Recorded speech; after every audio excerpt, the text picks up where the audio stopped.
Yan, so what's up mga ka-farmers? Welcome back to my channel, Sir Chad Farmer, ang gurong magsasaka ng Sibungas, Cebu, Philippines.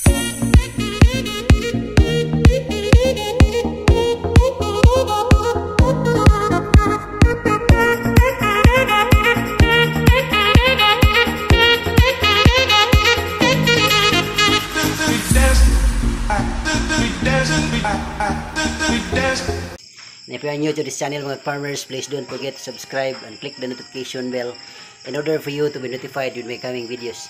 Thank you and enjoy this vlog.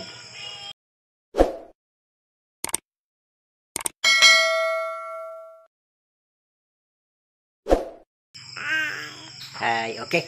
So for today's vlog mga farmers, babahagi ko po sa inyo yung ating 15th harvest ng ating Galaxy Max F1 ampalaya. So one day lang yung pagitan mga farmers kasi yesterday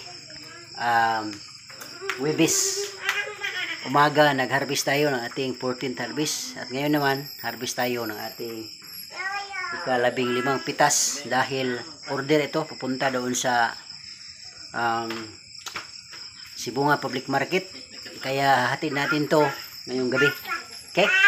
So bago po natin ipagpatuloy mga farmers, shoutout muna sa lahat ng ating mga tagapagsubaybay all throughout Luzon, Visayas and Mindanao. Most especially sa aking mga mentors sa Ampalaya Farming. Shoutout agaw Jopil Montañez Alcuba aka Jopil Farmer anak ni Matoy. And also shoutout agaw Pino Uyanggurin Kaminadi aka Pinos Vlog ng YouTube. So mga ka-farmers, if you have extra time, do give a little bit of your time to subscribe to my mentors. Okay? Jopil the Farmer, anak ni Matoy, and Pinos Vlog. Okay? And also shout out sa ating mga tagapagsubaybay mula dyan sa Barangay Duguan, Sibunga, Cebu. Redondo family, shout out kay Lolo Alberto Redondo, shout out sa anak ko. And shout out to at Lola Joy Redondo and also to Ate Janice Francisco, shout out Ate Ivy Sevilla, shout out, and also to Ate Tessa Sordilia, shout out. And of course kay Pete Andrew Sevilla, shout out dong. Mustang exam kanina dong. Okay, and also shout out kay Aquaros Lugalag, Boss Wilson TV, Boss Ayan Vlog, Bombirong Farmer, shout out. And also to Jojo the Farmer ng Barangay San Antonio, Southern Leyte, shout out. At sa mga na hindi natin nabanggit, shout out sa lahat.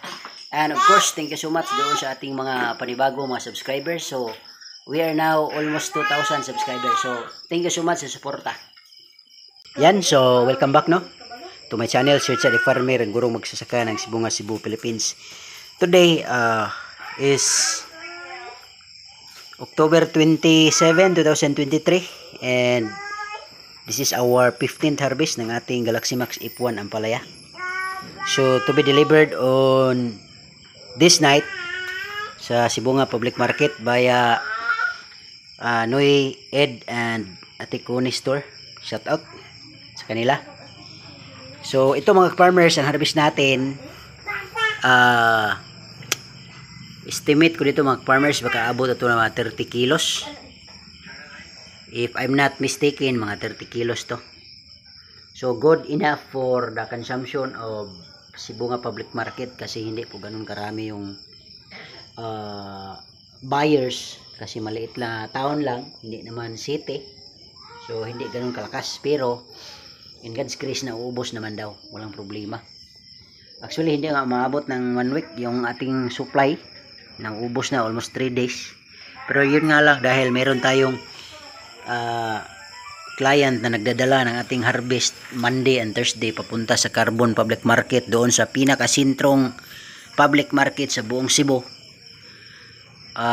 Yun ang panabdalahan natin ng maraming harvest talaga kasi yung demand ng ampalaya doon at saka iba't ibang gulay ay sobrang lakas dahil yun ang pinakasintrong public market sa buong Cebu, specifically po sa Cebu City. Doon po talaga na pupunta yung mga gulay na na-harvest sa iba't ibang panig ng Cebu. Kung minsan mayroong dagsa mula Negros and also galing din sa Mindanao. Sa Negros minsan saging at saka Mindanao saging, at saka meron ding mga ampalaya. Yung magiging dahilan para babagsak kunti ang presyo kapag merong dagsa mula sa kabilang bayan. Pero kung dito lang sa Cebu, hindi bumabagsak ang presyo. 60, 50, 70 ganyan. Okay. So titimbangin ito natin mga ka-farmers at titingnan po natin kung ilang kilo ito. Okay. So tingnan natin yung pagtimbang mga ka-farmers. So yan mga ka-farmers, magtitimbang tayo ng ating harvest ngayon, Graximax F1 ang palaya. So 15th harvest mga farmers, dated October 27, 2023. So tara na.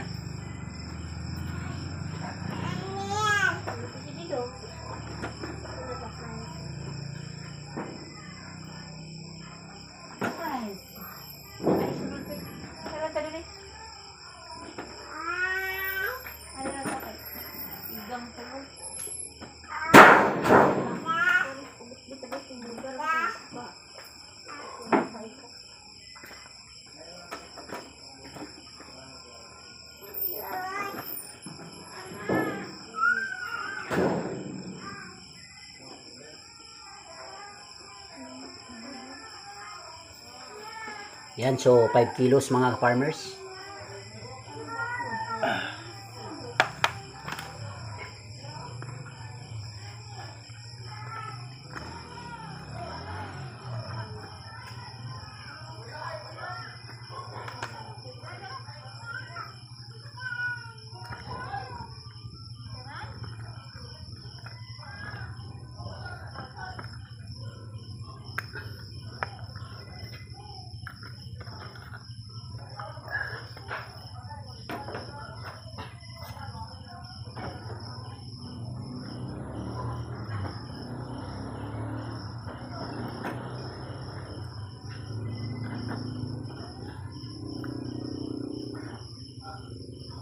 Saka pala yung mga farmers, yung mga harvest natin ngayon is ano lang, yung tamang sizes. Kasi hindi po masyadong nakalaki kasi isang araw lang yung pagitan ng ating harvest. Pero kahapon mga farmers, grabe ang lalaki ng na-harvest natin.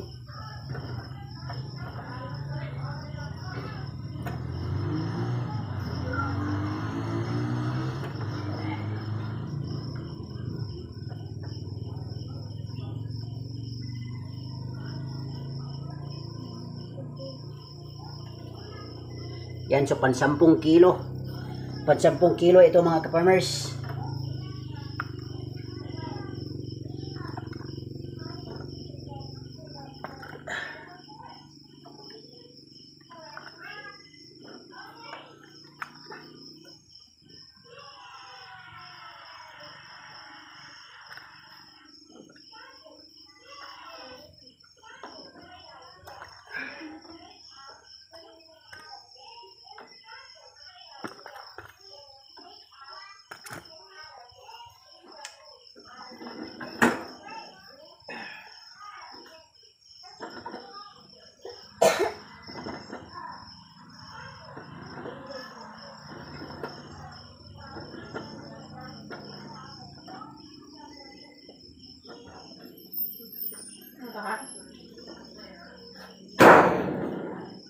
No.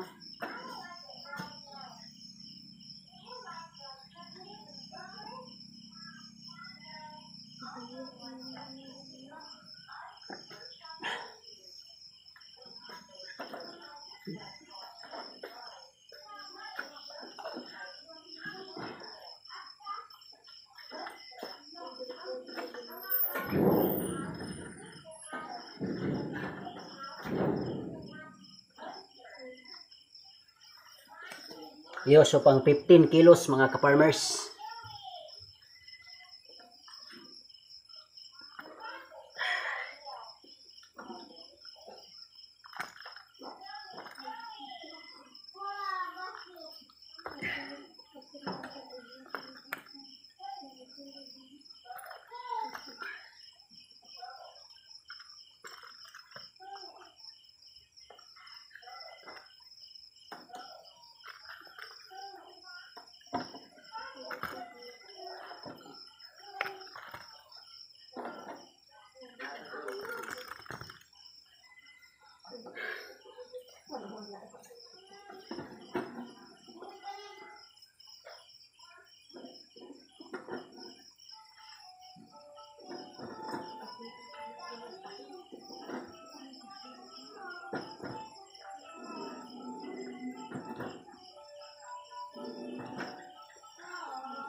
So pang 20 kilos mga ka-farmers.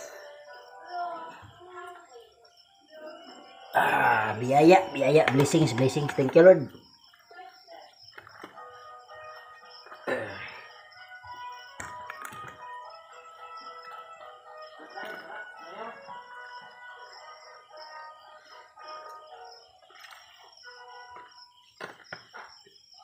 Ano mga ka-farmers, yung ating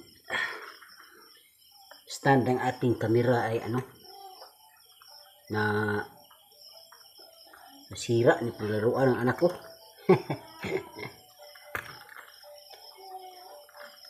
Ayan, so tanggalin natin.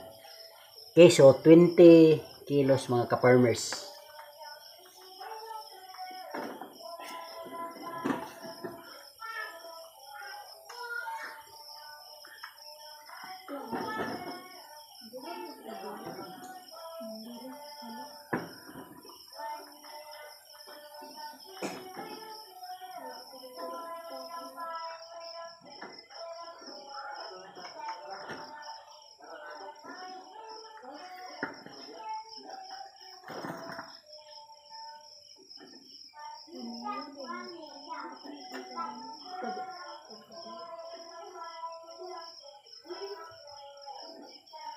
So pang 25 kilos mga ka-farmers.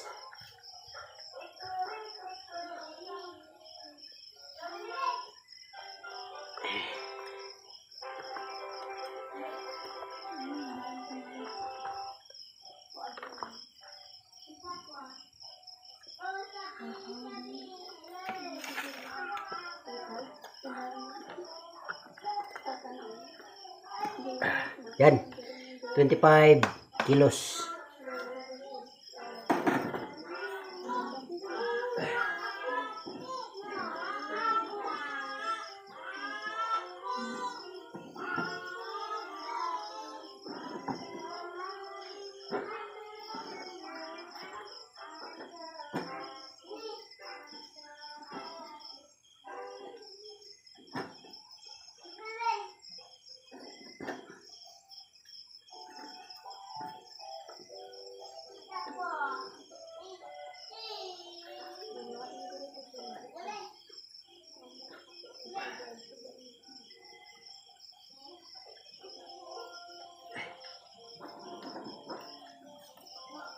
Yan, so pang 30 kilos mga farmers.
Yan mga farmers, so pang 35 kilos.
So merong excess na 2 kilos mga ka-farmers. So ibig sabihin, yung harvest natin ngayon is 37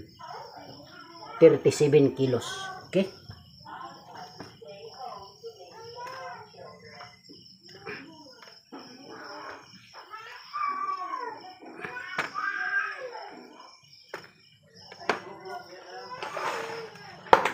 Tapos meron tayong mga reject mga ka-farmers.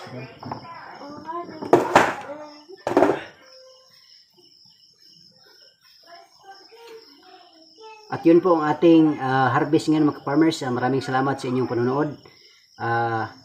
Naway nakapagbigay tayo ng kaalaman at the same time most especially inspiration na sa pagtatanim ay meron talaga tayong income na ma-generate, no? So ito sa akin, this is ano to, sideline. Yung pag-garden ko mga farmers is sideline kasi meron naman tayong permanent na trabaho. Pero kahit meron tayong permanent na trabaho, ito nagsusumikap tayo kasi for the betterment of the future mga farmers. Okay? So save tayo para sa future. Okay, so yun po ang lahat mga farmers. Maraming salamat sa inyong pagsubaybay at panonood. So once again, this is Sir Chad the Farmer, ang guro magsasaka ng Sibunga, Cebu, Philippines. Bye bye and thank you.